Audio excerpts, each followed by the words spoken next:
TTD యంత్రాంగం VIP దర్శన టికెట్లు జారీకి కొత్త విధానం అమలు చేసేందుకు సన్నాహాలు చేస్తోంది. ఇప్పటిదాకా పాలక మండలి చైర్మన్ సభ్యుల కోటా కింద రోజువారీ వీఐపీ దర్శన టికెట్లని మంజూరు చేస్తున్నారు.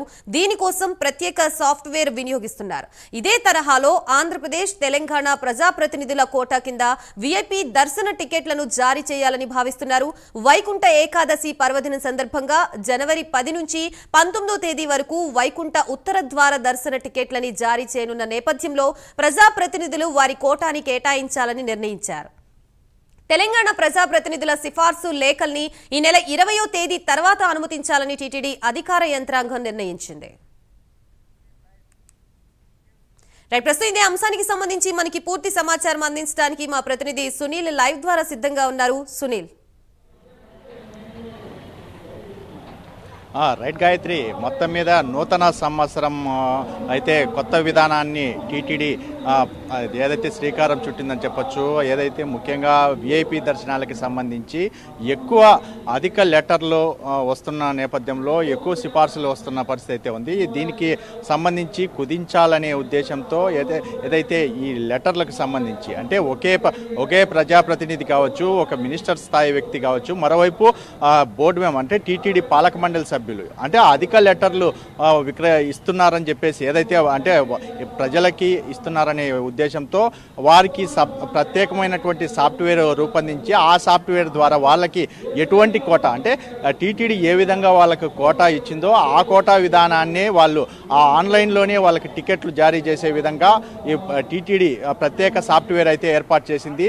దానికి సంబంధించి ఇంకా మరోవైపు వీళ్ళు మళ్ళీ ప్రత్యేకంగా సపరేట్గా ఏదైనా లెటర్లు కానీ టీటీడీ జేయూ ఆఫీస్కి పంపించడం కానీ ఇవన్నీ జరగకుండా పూర్తిగా టీటీడీ ఏర్పాటు చేస్తున్న పరిస్థితి. అంటే ప్రధానంగా గతంలో చూసుకున్నట్లయితే ఈ విఐపీలకు సంబంధించి అంటే ఎమ్మెల్యే కావచ్చు, ఎమ్మెల్సీ, ఎంపీ, మినిస్టర్, మరోవైపు పాలక మండలి సభ్యులు, టీటీడీ చైర్మన్ ఆఫీస్ నుంచి కూడా ఈ సిఫార్సు లేఖలకు సంబంధించి పూర్తిగా ఫీడింగ్ జేయూ ఆఫీస్ నుంచే నడిచేది.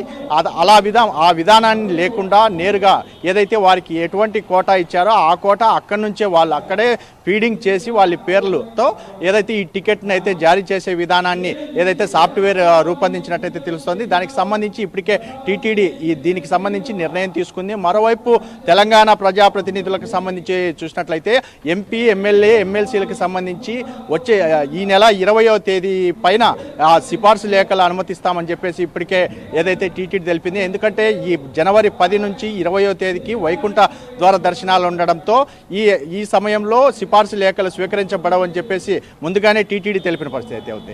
ఏపీ ప్రభుత్వం ఏదైతే తెలంగాణ ప్రభుత్వం సంప్రదించడంతో పూర్తిగా ఏదైతే దానికి సంబంధించి టీటీడీ అధికారులు సైతం ఏపీ సీఎం చంద్రబాబును కలవడంతో ఇటు తెలంగాణకు సంబంధించినటువంటి సిఫార్సు లేఖలు అనుమతించే విధానికి మీరు ఏదైతే దీనికి సంబంధించి పూర్తి స్థాయిలో అనుమతి తెలపాలని చెప్పేసి కోరడంతో ఇప్పటికే దానికి సంబంధించి తెలంగాణ ప్రజాప్రతినిధులకు సంబంధించి వారానికి 2 బ్రేక్ లెటర్లు, 2 సుపదం లెటర్లు అంటే సుమారు 6, 12 ఇటు 12 బ్రేక్ అలా మొత్తం వారికి 2గా సిఫార్సు లేఖలు అనుమతించే విధానికి పూర్తిగా శ్రీకారం చుట్టిన పరిస్థితి అయితే ఉంది.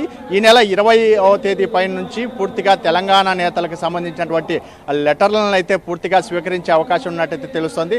మరోవైపు ఏదైతే తిరుమల శ్రీవారి దర్శనానికి ప్రధానంగా ఎక్కువగా వస్తున్న పరిస్థితి అయితే ఉంది. ముఖ్యంగా సిఫార్సు లేఖలు ఎక్కువ తీసుకొని వస్తున్నారు. మరోవైపు కొంతమందికి అధిక విఐపీలు రావడంతో సామాన్య భక్తుల దర్శనానికి సైతం చాలా ఆలస్యం అవుతున్న నేపథ్యంలో టీటీడీ కొత్త విధానాన్ని అయితే తీసుకురాబోతోంది. ముఖ్యంగా ఏదైతే ఇటువంటి సాఫ్ట్వేర్ తీసుకురావడం వల్ల అధిక లెటర్లు రాకుండా పూర్తిగా నియంత్రించే అవకాశం ఉంటుంది. ముఖ్యంగా ఎక్కువ మంది విఐపీల దర్శనాలు లేకుండా తగ్గించే అంటే ఈ విఐపీ దర్శనాన్ని తగ్గించే విధంగా టీటీడీ సరికొత్త నిర్ణయం అయితే తీసుకుంది. గతంలో ఎన్నడూ లేని విధంగా టీటీడీ కొత్త నిర్ణయాన్ని తీసుకోవడంపై కొంతమంది స్వాగతిస్తున్నారు, కొంతమంది అయితే కొంచెం ఆవేదన వ్యక్తం చేస్తున్న పరిస్థితి అయితే ఉంది. ఎందుకంటే కొంతమంది నాయకులు కొన్ని ప్రాంతాల్లో వాళ్ళు ఇచ్చేటువంటి లెటర్లు అక్కడ స్వీకరించకపోవడంతో చాలా వరకు భక్తులు డిసప్పాయింట్ అవుతున్న పరిస్థితి అయితే కొన్ని కనపడుతుంది.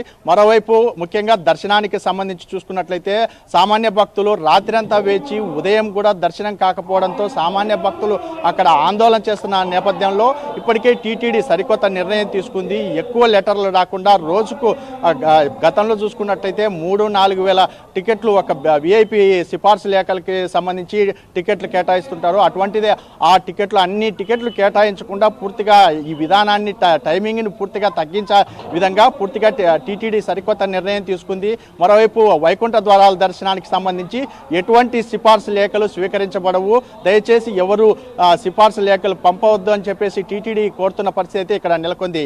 Gayatri. Right, thank you for the update Sunil.